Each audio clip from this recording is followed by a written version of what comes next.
اعوذ باللہ من الشیطان الرجیم بسم اللہ الرحمن الرحیم۔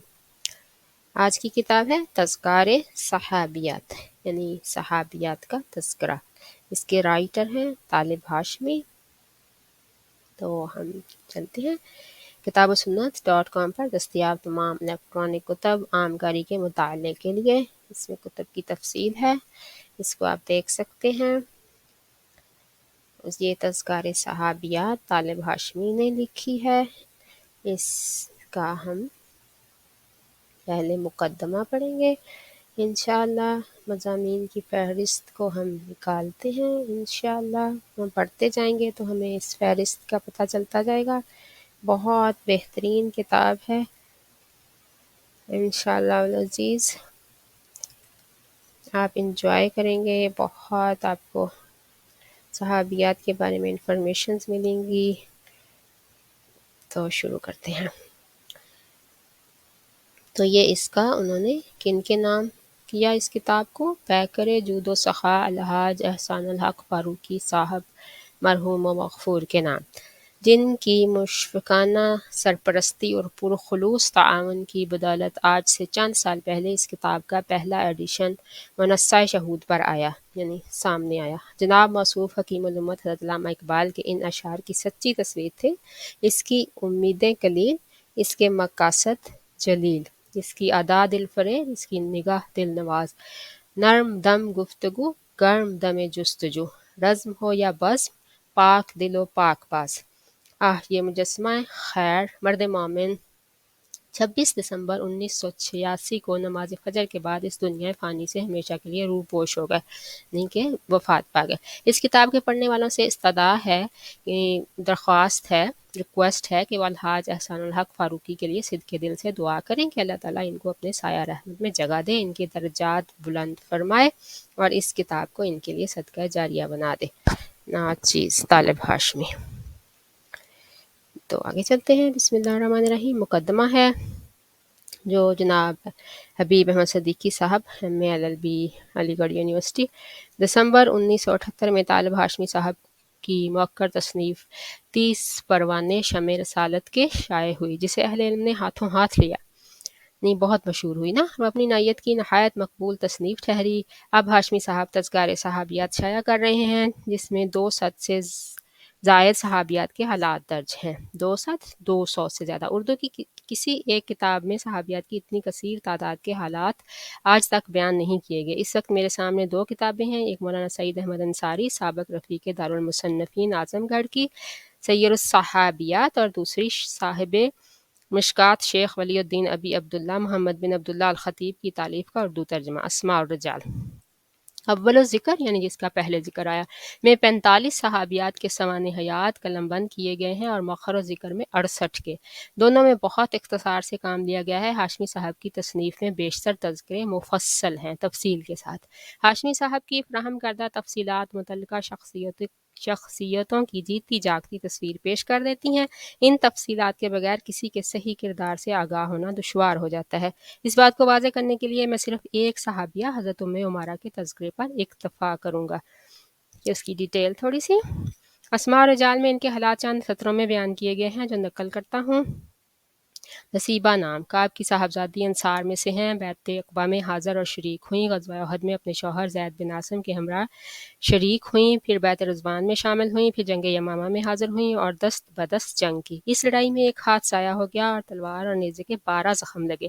ایک جماعت نے ان سے حدیث کی روایت کی ہے، امارہ میں عین پردمہ اور میم غیر مشدد ہے۔ پردمہ یعنی کہ امارہ میں عین پردمہ اور میم غیر مشدد ہے۔ نصیبہ میں نون پر زبر اور سین مکسور ہے۔ تذکار صحابیات میں ان کے حالات 11 صفحات میں بیان کیے گئے ہیں۔ کچھ اقتباسات نقل کرتا ہوں۔ حضرت ام عمارہ کا نام، ان کی کنیت اور پورا نسب نامہ مازن بن نجار تک درج کرنے کے بعد ہاشمی صاحب لکھتے ہیں رسول اکرم صلی اللہ علیہ وآلہ وسلم کی پردادی سلمہ حضرت عبد المطلب کی والدہ اور ہاشم بن عبد مناف کی اہلیہ بھی خاندان نجار سے تھیں۔ سرور عالم سے بالواسطہ قرابت داری کی بدولت اس خاندان کو مدینہ کا معزز ترین خاندان سمجھا جانے لگا۔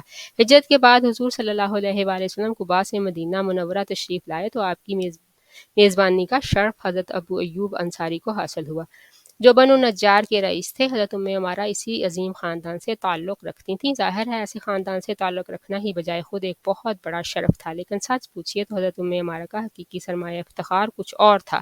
وہ تھا دین حق کی خاطر ہر وقت سر بکف رہنے کا جذبہ اور ہادی اکرم صلی اللہ علیہ وآلہ وسلم سے والہانہ محبت اور عقیدت جس نے ان کو اپنی جان، مال اور اولاد غرض ہر شے سے بے نیاز کر دیا تھا۔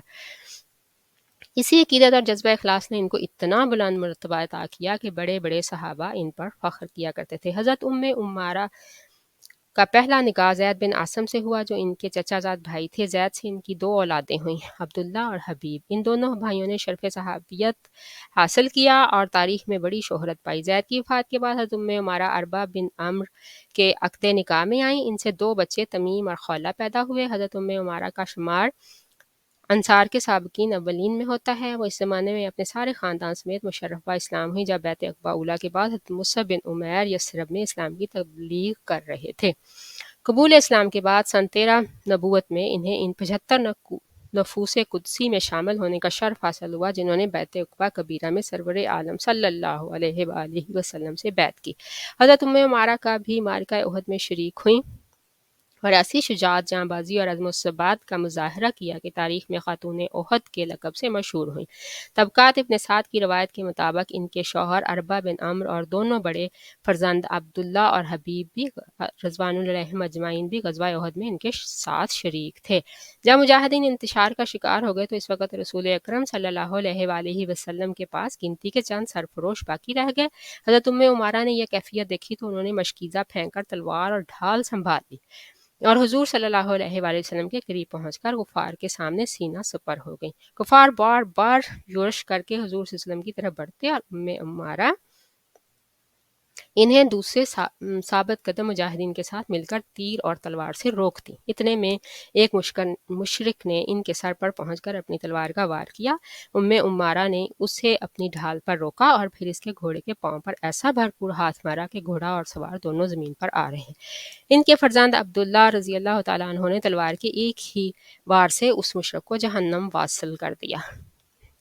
اس وقت ایک دوسرا مشرک تیزی سے ادھر آیا اور حضرت عبداللہ کا بایاں بازو زخمی کرتا ہوا نکل گیا۔ حضرت عمارہ نے اپنے ہاتھ سے عبداللہ کا زخم باندھا اور پھر فرمایا، بیٹے جاؤ اور جب تک دم میں دم ہے لڑو۔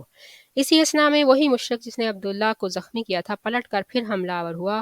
حضور صلی اللہ علیہ وآلہ وسلم نے عمارہ سے فرمایا، سنبھلنا، یہ وہی بدبخت ہے جس نے عبداللہ کو زخمی کیا۔ حضرت عمارہ جوش غضب میں اس کی طرف جھپٹی اور تلوار کا ایسا کاری وار کیا کہ وہ ٹکڑے ہو کر نیچے گر پڑا۔ ابن قمیہ کی تلوار حضور صلی اللہ علیہ وسلم کے خود پر پڑی اور اس کی 2 کڑیاں رخسار مبارک میں کھب گئیں اور خون کی دھاریں پھوٹ نکلیں۔ یہ چشم زدن میں ہو گیا۔ عمارہ بے تاب ہو گئیں اور آگے بڑھ کر ابن قمیہ کو روکا۔ یہ شخص قریش کا نامی شاہ سوار تھا، لیکن شیر دل عمارہ مطلق ہراسانہ ہوئیں، بالکل ہراسانہ ہوئیں اور اس پر نہایت جرأت کے ساتھ حملہ کیا۔ وہ دوہری زرہ پہنے ہوئے تھا، اس لیے عمارہ کی تلوار اچٹ گئی اور ابن قمیہ کو جوابی کارروائی کرنے کا موقع مل گیا۔ اس سے ان کے کندھے پر شدید زخم آیا، لیکن اب ابن قمیہ کو بھی وہاں ٹھہرنے کی جرأت نہ ہوئی اور وہ تیزی سے گھوڑا دوڑا کر بھاگ گیا۔ حضرت عمارہ کے زخم سے خون کا پرنالہ بہہ رہا تھا۔ حضور صلی اللہ علیہ وآلہ وسلم نے ان کے زخم پر خود پٹی بندھوائی۔ عمارہ نے عرض کیا، یا رسول اللہ صلی اللہ علیہ وآلہ وسلم، میرے ماں باپ آپ پر قربان، میرے لیے دعا فرمائیے کہ جنت میں بھی آپ کی معیت نصیب ہو۔ حضور نے نہایت خشوع و خضوع سے ان کے لیے دعا مانگی۔ حضرت عمارہ کو بڑی مسرت ہوئی اور ان کی زبان پر بے اختیار یہ الفاظ جاری ہو گیا، مجھے دنیا میں کسی مصیبت کی پرواہ نہیں۔ حضور صلی اللہ علیہ وآلہ وسلم فرمایا کرتے تھے کہ احد کے دن میں دائیں بائیں جدھر نظر ڈالتا تھا عمارہ لڑتی نظر آتی تھی۔ ایک روایت میں ہے کہ غزوہ احد میں حضرت عمارہ کے جسم پر 12 زخم لگے تھے۔ علامہ ابن سعد کا بیان ہے کہ غزوہ احد کے بعد انہوں نے بیعت رضوان، جنگ خیبر اور غزوہ حنین میں بھی شرکت کی۔ ایک دوسری روایت کے مطابق انہیں فتح مکہ کے موقع پر بھی سرور عالم کی ہم رکابی کا شرف حاصل ہوا۔ مسیلمہ کذاب نے لوگوں کو زبردستی اپنا معتقد بنانا شروع کر دیا۔ اسی زمانے میں ایک دن حضرت عمارہ کے فرزند حبیب بن زید مدینہ سے آ رہے تھے کہ راستے میں اس ظالم کے ہاتھ پڑ گئے۔ اس نے ان سے پوچھا کہ محمد کے بارے میں تمہارا کیا خیال ہے؟ حضرت حبیب نے بلا تعمل جواب دیا، وہ خدا کے سچے رسول ہیں۔ مسلمہ نے بار بار اپنی نبوت منوانے پر اصرار کیا، جب نہ مانے تو مسلمہ پھرتے غضب سے دیوانہ ہو گیا اور اس نے ان کا ایک ایک بند کاٹنا شروع کیا۔ ظالم راہ حق میں ان کا رقص بسمل دیکھ کر کہکے لگاتا تھا۔ حضرت حبیب ٹکڑے ٹکڑے ہو گئے، لیکن وہ راہ تسلیم و رضا سے قدم نہ ہٹایا۔ حضرت عمارہ نے اپنے مجاہد فرزند کی مظلومانہ شہادت کی خبر سنی تو ان کی ثابت قدمی پر خدا کا شکر بجا لائیں، لیکن عہد کر لیا کہ مسلمہ سے اس ظلم کا بدلہ لے کر رہیں گی۔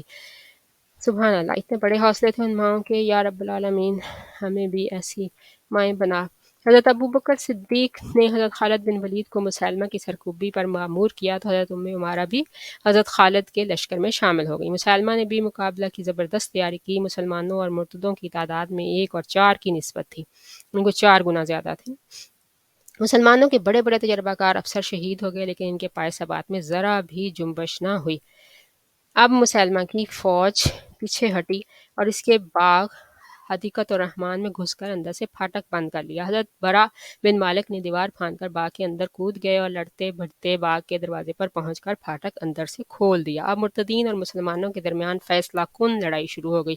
حضرت عمارہ بھی شروع سے لے کر اب تک بڑے جوش و جذبے کے ساتھ لڑ رہی تھیں۔ کئی بار مسلمہ تک پہنچنے کی کوشش کی، لیکن ہر بار بنو حنیفہ کی آہنی دیوار راستے میں حائل ہو گئی۔ عمارہ نے اسے مسلمہ کو تاک لیا اور یعنی اس کو دیکھ لیا کہ کہاں پہ ہے نا، اور زخم پر زخم کھاتی اور اپنی برچھی سے راستہ بناتی اس کی طرف بڑھی۔ اس کوشش میں انہیں 11 زخم آئے اور ایک ہاتھ بھی کلائی سے کٹ گیا۔ مسلمہ کے قریب پہنچ کر اپنی برچھی سے اس پر حملہ کیا چاہتی تھیں کہ اتنے میں 2 ہتھیار اس پر ایک ساتھ پڑے اور وہ کٹ کر گھوڑے سے نیچے جا پڑا۔ عمارہ نے نظر اٹھا کر دیکھا تو اپنے پہلو میں اپنے فرزند عبداللہ کو کھڑے پایا اور قریب ہی وحشی قاتل حمزہ کھڑے تھے۔ وحشی نے اپنا حربہ مسلمہ پر پھینکا تھا اور عبداللہ نے اسی وقت اس پر تلوار کا وار کیا تھا۔ سبحان اللہ۔ عمارہ اپنے فرزند خبیب کے قاتل اور مسلمانوں کے اس بدترین دشمن کی موت پر سجدہ شکر بجا لائیں۔ امیر لشکر خالد بن ولید حضرت عمارہ کی فضیلت اور مرتبے سے آگاہ تھے۔ انہوں نے بڑی تندہی سے ان کا علاج کرایا۔ ہاشمی صاحب کے ایک مقالے کی اتنی طویل عبارت میں نے اس لیے نقل کی ہے کہ ان کی دی ہوئی تفصیلات سے پڑھنے والوں کی نظروں کے سامنے حضرت عمارہ اپنی صحیح شکل میں آ کھڑی ہوتی ہیں۔ ان تفصیلات سے ان کی شخصیت کا ہر پہلو روشن ہو جاتا ہے۔ ان کی عالی نسبی، ان کی شجاعت، ان کی بلند حوصلگی، ان کی پختگی ایمان، ان کی رسول کریم صلی اللہ علیہ وآلہ وسلم سے نہایت عقیدت و محبت، ان کے لیے ان کا جذبہ جان نثاری، راہ حق میں بیٹے کے وحشیانہ قتل پر ان کا سجدہ شکر ادا کرنا اور راضی برضا ہونا اور ان کی فضیلت و منزلت، یہ تمام باتیں اور خوبیاں ہاشمی صاحب نے بڑے دل نشیں انداز اور شستہ زبان میں بیان کی ہیں۔ ان کا یہ طرز تحریر ان کے ہر مقالے میں دامن دل کھینچتا ہے۔ صحابہ کرام اور صحابیات مطہرات سے جذبہ عقیدت مندی ہر صاحب ایمان کے دل میں یہ خواہش پیدا کرتی ہے کہ ان نفوس قدسیہ کے حالات زندگی سے زیادہ آگاہی حاصل کی جائے۔ اس جذبے کی تسکین جناب ہاشمی کے مقالات سے بدرجہ اتم ہوتی ہے، یہ اچھی طرح سے نا اس کی تسکین ہو جاتی ہے۔ فاراں کے فروری سن 1976 کے شمارے میں نے ان کا پہلا مقالہ پڑھا تھا۔ چند اور شماروں میں ان کے مقالات پڑھنے کے بعد میں نے محسوس کیا کہ یہ مقالات متاع بیش بہا ہیں، ان کو محفوظ کرنا ضروری ہے۔ چنانچہ فروری 1976 سے 1980 76 سے 80 کے اواخر تک کے تراشوں سے میں ایک ضخیم اور گراں قدر کتاب بہم پہنچانے میں کامیاب ہو گیا۔ ضخیم یعنی کہ موٹی کتاب نا، اچھی، جس کو جو ویلیو والی نا۔ ہاشمی صاحب کے مقالے ضیاء حرم، محدث، سلسبیل، اردو ڈائجسٹ اور قومی ڈائجسٹ وغیرہ میں بھی شائع ہوتے رہے ہیں۔ ان کے کچھ تراشے بھی میری اس کتاب میں شامل ہیں۔ میں ان مقالات کو وقتاً فوقتاً پڑھتا رہتا ہوں تاکہ ان مقدس ہستیوں کے درخشندہ سوانے سے کسب نور کر کے اپنے ایمان کو جلا دیتا رہوں۔ ان مقالوں میں جا بجا بہت سی معتبر اور مستند تصانیف کے حوالے ملتے ہیں جو ہاشمی صاحب کے وسیع مطالعہ کا ثبوت فراہم کرتے ہیں۔ ایک وسیع المطالعہ صاحب قلم ہی وہ تمام تفصیلات فراہم کر سکتا تھا جو ان کے مقالات میں ملتی ہیں۔ یہ تفصیلات ایک اور حیثیت سے بھی اہم ہیں۔ وہ عہد نبوی اور عہد خلفائے راشدین کی پوری تاریخ کو نظروں کے سامنے لا کھڑا کرتی ہیں۔ انہیں پڑھ کر ہم بآسانی معلوم کر سکتے ہیں کہ مکی دور میں اہل ایمان نے کیا کیا صعوبتیں سہیں، کیسی جاں فرسا آزمائشوں کا مقابلہ کر کے شمع توحید کو روشن رکھا۔ ہجرت حبشہ کب اور کئے بار اور کن اسباب کی بنا پر عمل میں آئی، اور ہجرت کرنے والے کون کون تھے، یثرب کے وہ کون سے صالح باشندے تھے جنہوں نے بیعت کی؟ اس بیعت سے اسلام کے لیے کیا نتائج مرتب ہوئے؟ یثرب میں اسلام کی تبلیغ و ترویج کا صحرا کن حضرات کے ساتھ ہے؟ اس میں انہیں کن کن دشواریوں کا سامنا کرنا پڑا؟ اور حضور صلی اللہ علیہ وآلہ وسلم کی ہجرت سے پہلے یثرب میں جو صحابہ پہنچ چکے تھے انہوں نے اسلامی معاشرے کی تعمیر میں کیا کردار ادا کیا اور کس حد تک کامیاب رہے؟ رسول کریم صلی اللہ علیہ وآلہ وسلم کی یثرب میں تشریف آوری کے بعد اسلامی ریاست کو مستحکم کرنے میں کن حضرات نے سب سے زیادہ تعاون کیا؟ یثرب کا نام مدینہ النبی یا مدینہ میں تبدیل ہونے کے ساتھ اس شہر میں اور کیا کیا تبدیلیاں رونما ہوئیں؟ اہل مدینہ نے کس خلوص سے مہاجرین کی دستگیری کی؟ انصار میں سے کون کون کن کن مہاجرین کے بھائی بنائے گئے؟ کس سریہ میں کس کس نے حصہ لیا اور کس نے قیادت کی؟ غزوات میں کن صحابہ نے داد شجاعت دی اور وہ کون تھے جنہوں نے جام شہادت نوش فرمایا کر بقائے دوام حاصل کی؟ نوش فرما کر بقائے دوام حاصل کی۔ سرفروشوں نے ملت کی کس حد تک حوصلہ افزائی کی؟ اسلامی قوت سے معاشرے میں کس طرح توانائی اور خود اعتمادی آئی؟ ان اور ایسی اور باتوں کی تفصیل ہمیں جناب ہاشمی کے مقالات میں کثرت سے ملتی ہے۔ یہ حالات تاریخ ساز ہستیوں کے ہونے کی وجہ سے اپنے دامن میں پوری تاریخ لیے ہوئے ہیں۔ صحابہ اور صحابیات کے جن حالات کے بیان میں سوانح نگاروں نے کہیں کہیں جزویات میں اختلاف کیا ہے، ان کی نشاندہی کرنے کے بعد ہاشمی صاحب نے بہت سے مقامات پر اپنی رائے کا اظہار کیا ہے اور ایک روایت کو دوسری پر ترجیح دینے کے معقول وجوہ بتائی ہیں۔ یہ وہی صاحب قلم کر سکتا ہے جس نے حالات و واقعات کا گہرا مطالعہ کیا ہو اور ان امور میں محقق کی حیثیت رکھتا ہو۔ ان اختلافات کی چند مثالیں پیش کرتا ہوں۔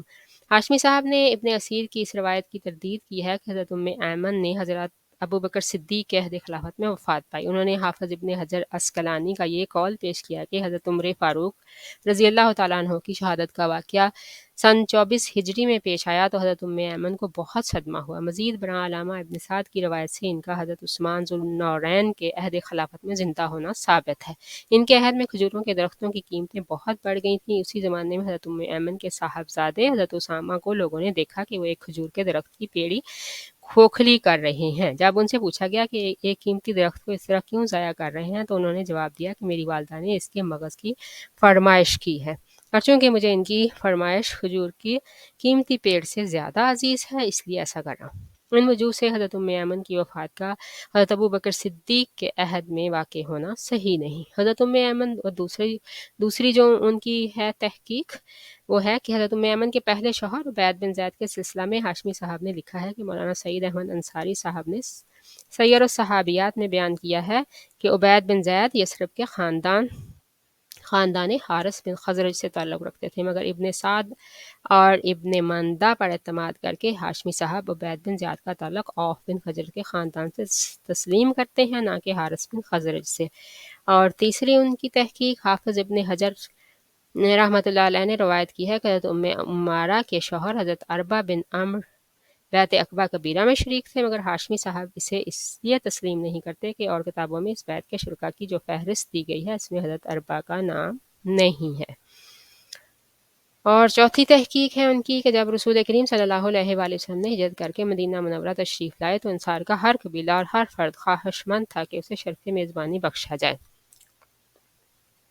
حضور صلی اللہ علیہ وآلہ وسلم نے یہ شرف حضرت ابو ایوب انصاری رضی اللہ تعالیٰ عنہ کو بخشا۔ اس بارے میں دو روایات ہیں، ایک یہ کہ حضور صلی اللہ علیہ وآلہ وسلم نے فرمایا کہ میری اونٹنی کو چھوڑ دو، جس کے گھر کے آگے وہ بیٹھ جائے وہی میرا میزبان ہوگا۔ اونٹنی حضرت ابو ایوب انصاری کے گھر کے سامنے بیٹھ گئی تو انہیں شرف میزبانی حاصل ہوا۔ دوسری روایت یہ ہے کہ حضور حضرت ابو ایوب انصاری کے گھر اس لیے ٹھہرے کہ وہ بنو نجار کے رئیس تھے اور بنو نجار سے حضور صلی اللہ علیہ وسلم کی قرابت تھی۔ ہاشمی صاحب نے اس روایت کو اس لیے مسترد کر دیا کہ اگر قرابت کی وجہ سے بنو نجار کے یہاں ٹھہرنا مقصود ہوتا تو بنو نجار کے کئی رئیس اور بھی تھے۔ ان پر حضرت ابو ایوب انصاری کو ترجیح دینے کی معقول وجہ نظر نہیں آتی۔ اور پانچویں ان کی تحقیق ہے کہ نمبر 5 جس میں انہوں نے رائے کا اختلاف کیا اور اس کا ثبوت دیا ہے۔ رمضان سن 1 ہجری میں حضرت حمزہ بن عبد المطلب کو رسول کریم صلی اللہ علیہ وآلہ وسلم نے 30 سواروں کی معیت میں ساحلی علاقہ کی طرف اس غرض سے بھیجا تھا کہ قریش کے اس قافلے کی مزاحمت کریں جو شام سے مکہ جا رہا تھا۔ اس قافلے میں 300 آدمی تھے جن میں ابو جہل بھی شامل تھا۔ جب فریقین کا مقابلہ ہوا تو مجدی بن عمرو الجہنی نے بیچ بچاؤ کر دیا۔ علامہ ابن سعد نے اس سریہ کو سریہ سیف البحر کا نام دیا ہے۔ ہاشمی صاحب کے نزدیک یہ نام صحیح نہیں۔ ان کا استدلال ہے کہ یہ سریہ سیف البحر حضرت ابو عبیدہ بن جراح کی قیادت میں سن 8 ہجری میں پیش آیا تھا۔ انہوں نے ان روایات کو صحیح مانا ہے جن میں سن 1 ہجری کی مہم کو سریہ حمزہ کہا گیا ہے۔ انہوں نے ایک اور روایت کے حوالے سے بتایا ہے کہ دراصل حضرت حمزہ اور ان کے ساتھیوں کو قریش کے قافلے کی مزاحمت کرنے کی غرض سے نہیں بھیجا گیا تھا بلکہ مقصد یہ تھا کہ عمومی طور پر قریش کے قافلوں کے بارے میں معلومات حاصل کی جائیں۔ یہ روایت زیادہ قرین قیاس ہے۔ یہ 4-5 مثالیں مشت نمونہ از خروارے ہیں، یعنی آپ کو مثالوں کے طور پر کہ آپ کو اس کی سمجھ آ جائے نا کہ یہ تو چونکہ ہاشمی صاحب نے صحابہ اور صحابیات کے زمانے پر بہت کچھ پڑھا ہے ان کی لائف سٹوریز کے بارے میں، اور ان کا علم تحقیق پر مبنی ہے، اس لیے وہ اعتماد کے ساتھ کہہ سکتے ہیں کہ فلاں روایت کمزور یا ناقابل قبول ہے۔ ان کے مقالات میں زیادہ تفصیلات ملنے کا سبب بھی یہی ہے کہ ان کا علم چند کتابوں تک محدود نہیں، وہ اپنے وسیع دامن علم میں تمام مستند سوانح نگاروں کی تحقیق کو سمیٹے بیٹھے ہیں۔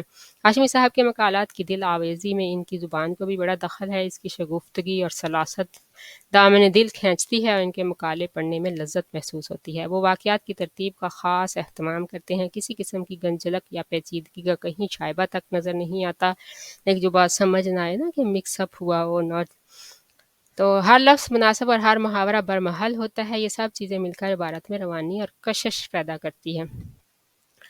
ہاشمی صاحب کا مطالعہ صحابہ اور صحابیات کے زمانے تک محدود نہیں، انہوں نے اسلامی تاریخ کا غیر مطالعہ کیا ہے۔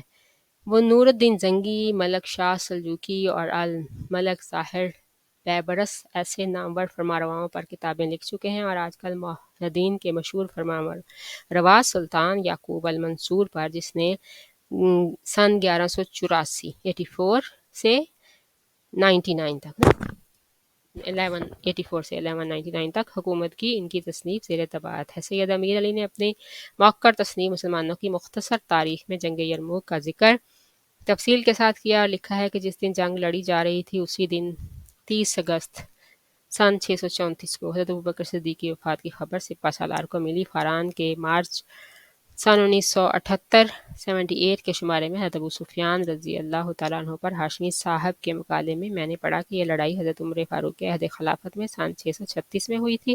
میں نے سید امیر علی ایچ جی ویلز اور ولڈیوارا ایسے نامور مورخین کے حوالے سے ہاشمی صاحب کو لکھا کہ یرموک کی لڑائی سن 634 میں حضرت ابوبکر صدیق کی ہدایات کے مطابق لڑی گئی تھی، نہ کہ 636 میں۔ ہاشمی صاحب نے اپنے نقطہ نظر کی تائید میں جن مورخین کے حوالے دیے ان کے نام یہ ہیں: واقدی، ازوی، بلاذری، یعقوبی، دارالمصنفین، اعظم گڑھ کے اکابر، غلام قادر فصیح، محمود الحسن صدیقی، چراغ حسن حسرت، ڈاکٹر ریاض الاسلام، خواجہ عباد اللہ اختر، فلپ کے حاتی اور غلام رسول مہر۔ انگلش والے جو ہے نا، ان مورخوں کے علاوہ انسائکلوپیڈیا آف اسلام، دائرہ معارف اسلامیہ پنجاب یونیورسٹی کا حوالہ بھی دیا۔ ظاہر ہے کہ جس کی تاریخی معلومات اتنی وسیع ہوں وہ عالم یقیناً مورخ کہلانے کا مستحق ہے۔ ہاشمی صاحب کی جن تصانیف کا ذکر کیا جا چکا ہے ان کے علاوہ مندرجہ ذیل تصانیف بھی شائع ہو چکی ہیں: سید حضرت عبداللہ بن زبیر، سیرت حضرت عبداللہ بن زبیر، سیرت حضرت سعد بن ابی وقاص، حضرت ابو ایوب انصاری، حضرت عبداللہ بن مسعود، صحابیات و عارفات، ارشادات دانائے کونین، معجزات سرور کونین، سوز جامی، حکایات سعدی، حکایات رومی، حکایات صوفیہ، شیخ شیوخ عالم، تذکرہ بابا فرید گنج شکر، تذکرہ شیخ عبدالقادر جیلانی، تذکرہ خواجہ اجمیری، اخلاق پیمبری، سفرنامہ آخرت، یہ تیرے پراسرار بندے۔ طالب ہاشمی صاحب مرد مومن ہیں، مذہب سے انہیں فطری لگاؤ ہے۔ انہوں نے اپنی ادبی صلاحیتوں کو اسلام کی برگزیدہ اور درخشندہ ہستیوں یعنی صحابہ کرام اور صحابیات مطہرات کی زندگی کے ہر پہلو کو اجاگر کرنے اور نامور مسلمان فرمانرواؤں کے تابناک مگر بھولے ہوئے کارناموں کو حیات نو بخشنے کے لیے وقف کر دیا ہے۔ یہ سعادت ان معدود چند یعنی کچھ تھوڑے سے لوگوں اہل قلم کو نصیب ہوتی ہے جو خلوص دل سے اسلام کی خدمت کرنے کا بیڑا اٹھاتے ہیں۔ اللہ تبارک و تعالیٰ انہیں دنیا اور آخرت دونوں میں جزائے خیر عطا فرمائے۔ تذکارِ صحابیات ایسی کتاب ہے کہ مسلمانوں کے ہر گھر میں ہونی چاہیے۔ حبیب احمد صدیقی نے یہ لکھا ہے ان کے لیے، اسلام آباد، 30 مارچ 1980۔ یعنی یہ اب کتاب ہمارے ہاتھوں میں ہے اور ہم انشاءاللہ اس کو پڑھیں گے۔ اگر آپ کہ پڑھ نہیں پا رہے، یا آپ کی اردو اچھی نہیں ہے، یا آپ کے پاس ٹائم نہیں ہے پڑھنے کا بیٹھ کے، تو آپ اس کو اس سے سن سکتے ہیں نا۔ تو بسم اللہ الرحمن الرحیم۔ عرض مولا، جب کوئی قوم اپنے ماضی کی تابناک روایات کو فراموش کر دیتی ہے اور دوسری قوم کی اندھا دھند تقلید کو اپنی زندگی کا شعار بنا لیتی ہے، اس وقت اس قوم کا انحطاط، یعنی اس کی تنزلی، اس کا ڈاؤن فال شروع ہو جاتا ہے نا۔ آج ملت اسلامیہ ایک دوراہے پر کھڑی ہے، اور ایک طرف مغربی تہذیب اور اس کی ظاہری چمک دمک ہے، دوسری طرف اسلامی تہذیب اور اس کی پاک بازی اور شرم و حیا کی تعلیم ہے۔ دونوں میں ایک راستہ اسے اختیار کرنا ہے۔ سوال پیدا ہوتا ہے کہ مسلمانوں، بالخصوص پاکستان کے مسلمانوں کے لیے فلاح کی راہ کون سی ہے؟ ابھی دیکھیں کتنے سال پہلے کی یہ تحریریں ہیں، اور آج بھی ویسے کی ویسے صادق آتی ہیں نا ہمارے معاملات اور حالات کے اوپر۔ سن 1947 میں برکوچک ہند کے مسلمان برے کوچک ہند کے مسلمان آگ اور خون کے ایک ہولناک طوفان سے گزرے۔ اس انقلاب میں ان پر جو بیتی، لیکن اللہ تعالیٰ نے انہیں ایک رفیع شان نعمت سے بھی نوازا، یعنی افق عالم پر ایک ایسی مملکت کا ظہور ہوا جو محض دین حق کی سربلندی کی خاطر قائم ہوئی۔ اس خطہ پاک کے حصول کے لیے لاتعداد قربانیاں اسی لیے دی گئیں کہ یہاں مسلمان اپنی تہذیب و معاشرت اور روایات کے مطابق زندگی بسر کر سکیں۔ احیاء اسلام کے لیے پاکستان مسلمانوں کی آخری امیدگاہ ہے۔ ہمارے ارد گرد جو بجلیاں کوند رہی ہیں، وہ اپنی پوری کڑک اور چمک کے ساتھ پاکستان کے مسلمانوں کو صراط مستقیم دکھا رہی ہیں۔ اگر ہم نے صراط مستقیم کو چھوڑ کر اپنے آپ کو مغربی تہذیب کی آغوش میں پھینک دیا تو سمجھ لیجئے کہ ہم انحطاط اور بربادی کے راستے پر گامزن ہو گئے۔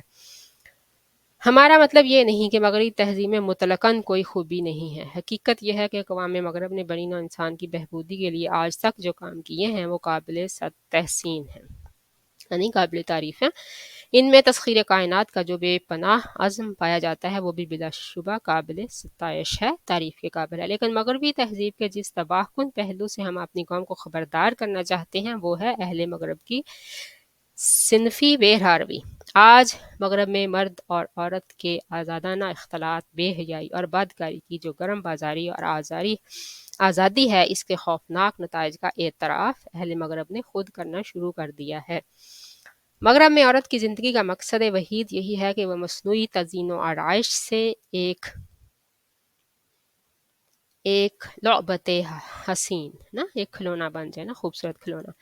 مغربی عورت صفات نسوانی سے عاری ہے، اسے شم محفل سمجھیے یا عیاش مردوں کے لیے ضیافت نظر۔ ان کے چہرہ پر رنگ و غازہ کی رونق ہے، لیکن ان کا باطن بے حیائی اور مکروہ حیلہ سے سیاہ ہے۔ اس انسانیت سوز آزادی کو اسلام نفرت کی نگاہ سے دیکھتا ہے۔ افسوس ہے کہ پاکستان میں بھی ایک ایسا طبقہ موجود ہے جو زندگی کے ہر شعبہ میں مغرب کی نقالی کرنا چاہتا ہے۔ جہاں تک سائنسی ارتقاء کا تعلق ہے، اس معاملے میں تو مغرب کی تقلید قابل فہم ہے، لیکن اس طبقہ کی خواتین جس صورت سے اپنے آپ کو مغربی تہذیب میں رنگ رہی ہیں، سمجھ میں نہیں آتا کہ ایک اسلامی مملکت کی خواتین اس راستہ پر چل کر کس طرح اسلام کے تقاضوں کو پورا کر سکیں گی۔ ابھی وقت ہے، یہ مغرب زدہ خواتین اپنے ماضی کی تاریخ کے اوراق الٹیں اور اپنی رنگ و نغمہ سے بھرپور مصنوعی زندگی کو جو اپنے جلوہ میں ہلاکت آفرینی اور بربادی کے سامان لیے ہوئے ہے، ترک کر کے نچوڑ کے ان مقدس خواتین کے اتباع کو دلیل راہ بنائیں، جنہیں قرآن حکیم نے مومنات اور صالحات کہہ کر پکارا ہے۔ حکیم الامت علامہ اقبال کے نزدیک ایک جاہل، سادہ اور بد شکل دہقانی لڑکی جو غیرت مند، حق پرست اور طاقتور بچے پیدا کرتی ہے، اس خوبصورت عورت سے بہتر ہے جو تعلیم یافتہ تو ہے مگر اس کی نسوانیت اور شرم و حیا مر چکی ہے۔ وہ بظاہر زن سے لیکن بباطن نازن، وہ اپنے حقیقی فرائض کی انجام دہی سے گریز کرتی ہے۔ وہ بظاہر زن ہے لیکن بباطن نازن، یعنی بظاہر تو وہ عورت نظر آتی ہے لیکن اندر سے وہ نازن ہے، عورت اصل عورت نہیں ہے جس کو عورت کہا گیا ہے۔ وہ اپنے حقیقی فرائض کی انجام دہی سے گریز کرتی ہے اور مرد کی نقالی کو اس نے اپنا شعار بنا لیا ہے۔ علامہ اقبال رحمۃ اللہ علیہ ایسی عورت کے بارے میں فرماتے ہیں کہ اے کاش یہ بصورت بہتر و بقیمت کہتر پھول ہمارے باغ میں پیدا ہی نہ ہو، اس کا داغ دامان ملت سے دھل ہی جائے تو بہتر ہے۔ علامہ کے یہ خیالات ان کے اپنے الفاظ میں سنیے۔ یہ فارسی میں ہے۔ آن دخ رستاک زاوے جاہلے پست بالائے ستبرے بدگلے نہ تراشے پروشے نہ دادا دہ کم نگاہ کم زبانے سادہ ملت ارگیرد ز آغوشش بدست یک مسلمان غیور و حق پرست ہستی محکم از عالم اوست صبح ما عالم فروز از شام اوست داں تہیں آغوش نازک پے کرے خانہ پروردنگہش محشر فکر اداز تاب مغرب روشن است ظاہرش زن باطن او نازن است بندہائے ملت بیضا یہ خط تاز چشمش اش و حل کردہ ریخت شوخ چشم و فتنہ زا آزاد دیش از حیا نا آشنا آزاد دیش علم او بارے عمومت بزن تافت بر سر شامش یک اختر نتافت این گلے از بستان ما نہ رستبہ دا عشق از دامان ملت شستبہ۔ پرشین مجھے ایسی پڑھنی آتی ہے۔ زیر نظر کتاب خیر البشر صلی اللہ علیہ وآلہ وسلم کی 200 سے زائد صحابیات کے تذکار جمیل پر مشتمل ہے۔ اس کی تعریف کا مقصد یہ ہے کہ پاکستانی خواتین کو ان پاک باز ہستیوں کے حالات سے آگاہ کیا جائے جن کے اسوہ حیات پر عمل کرنا ہی ان کی نجات و فلاح کا باعث ہو سکتا ہے۔ اردو زبان میں اس موضوع پر یہ پہلی کتاب نہیں ہے، اس سے پہلے متعدد بلند پایہ کتب موجود ہیں، تاہم تحدیث نعمت کے طور پر یہ عرض کرنا بے جانا ہوگا کہ اردو زبان میں آج تک اتنی زیادہ یعنی نعمت کا اظہار کرنے کے لیے تعداد میں رحمت دو عالم صلی اللہ علیہ وسلم کی صحابیات کے حالات کسی کتاب میں یکجا شائع نہیں ہوئے۔ ان میں امہات المومنین اور بنات طاہرات بیٹیاں یعنی کہ نا امہات المومنین اور بنات طاہرات اور نبی صلی اللہ علیہ وسلم کی ہماری امہات یعنی مائیں، نبی صلی اللہ علیہ وسلم کی بیویاں اور ان کی نبی صلی اللہ علیہ وسلم کی بیٹیاں کے علاوہ وہ تمام صحابیات شامل ہیں جن کے حالات مفصل یا مختصر کسی نہ کسی مستند ذریعہ سے معلوم ہوئے ہیں۔ میں نے یہ حالات قلم بند کرتے وقت اس بات کا خاص لحاظ رکھا ہے کہ اسلوب نگارش سادہ اور عام فہم ہو تاکہ اعلیٰ اور کم تعلیم یافتہ ہر خاتون ان سے مستفید ہو سکے۔ اگر کسی ایک خاتون کی زندگی بھی یہ کتاب پڑھ کر سدھر جائے اور وہ اسوہ صحابیات کو اپنے لیے مشعل راہ بنا لے تو میں سمجھوں گا کہ میری محنت ٹھکانے لگی۔ سبحان اللہ۔ اللہ ان یہ الفاظ ہمارے دلوں میں اتارے اور ہمیں اس پہ عمل کرنے والا بنائے انشاءاللہ۔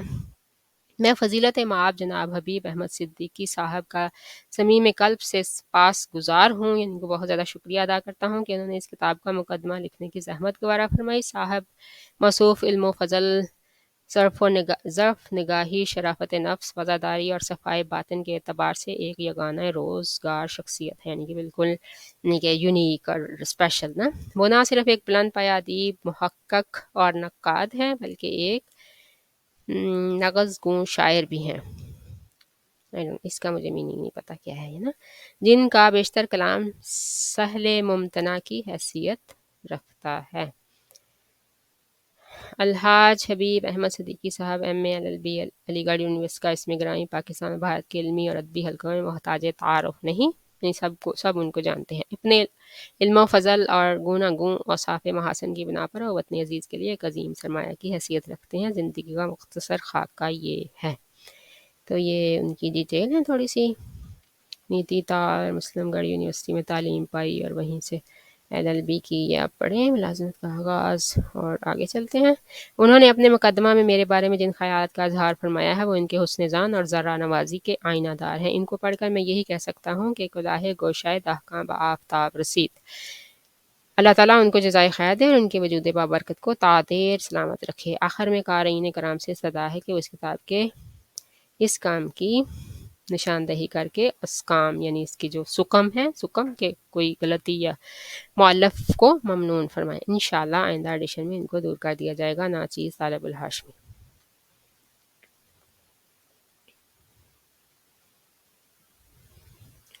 یہ بھی ان کی اس کے بارے میں ہیں زیادہ تر تفصیلات. اب ہم آگے چلتے ہیں دیباچہ کی طرف. دیباچہ طبع دوم دوسرے جو سیکنڈ ایڈیشن تھا اس کا دیباچہ. تذکارِ صحابیات کا پہلا ایڈیشن اکتوبر 1980 میں شائع ہوا. الحمدللہ کہ اس کو میری توقع سے بڑھ کر پذیرائی نصیب ہوئی اور یعنی تعریف اور ایکسیپٹنس. اور ایک سال بھی نہیں گزرا کہ اس کا دوسرا ایڈیشن چھاپنے کی نوبت آ گئی. میری خواہش تھی کہ دوسرا ایڈیشن نقش ثانی بہتر کشتز اول کا مصداق ہو. چنانچہ نظر ثانی کے وقت نہ صرف 40 سے زیادہ صحابیات کے تذکار کا اضافہ کیا گیا بلکہ بعض تسامحات بھی دور کر دیے گئے. اس کے علاوہ حوالوں کی دیکھ بھال، بعض جگہ عبارت کی درستی اور بعض نکات کے بڑھانے کی توفیق بھی ملی. قارئین کرام نے بھی کسی کمی یا فروغ گزاشت کی طرف میری توجہ مبذول کرائی تو انشاءاللہ آئندہ ایڈیشن میں اس کو دور کر دیا جائے گا. میں ان اصحاب فکر و نظر اور مدیران رسائل و جرائد کا صمیم قلب سے سپاس گزار ہوں جنہوں نے تذکارِ صحابیات کے پہلے ایڈیشن پر حوصلہ افزا تبصرے لکھے. سچ تو یہ ہے کہ انہی تبصروں نے مجھے ولولہ تازہ عطا کیا اور میں نے کتاب کو پہلے سے زیادہ مفید بنانے کے لیے کوئی دقیقہ فروغ گزاشت نہیں کیا، یعنی کہ کوئی پوائنٹ نہیں چھوڑا، کوئی کسر نہیں چھوڑی. اللہ تعالیٰ کا لاکھ لاکھ شکر ہے کہ اس نے ایک ہیچ مداں ہیچ میرز کو یہ سعادت بخشی کہ وہ بزم رسالت کی 260 سے زیادہ شمع کی تجلیات سیرت و کردار کو ان اوراق پر سجا کر قوم کے سامنے پیش کرے. دعا ہے کہ اللہ تعالیٰ اس کتاب کے ذریعے مسلمانوں کو عموماً اور خواتین کو خصوصاً رحمت دارین صلی اللہ علیہ وآلہ وسلم کی محبت اور آپ صلی اللہ علیہ وسلم کے اسوہ حسنہ پر عمل کی توفیق ارزانی فرمائے اور ناچیز مؤلف کو حسن خاتمہ اور مغفرت کے نام سے نوازے. خاکسار طالب ہاشمی. چلیں جی، ازواج مطہرات امہات المومنین. سبحان اللہ. شروع کرتے ہیں حضرت خدیجہ کے ذکر سے. ام المومنین حضرت خدیجہ الکبریٰ.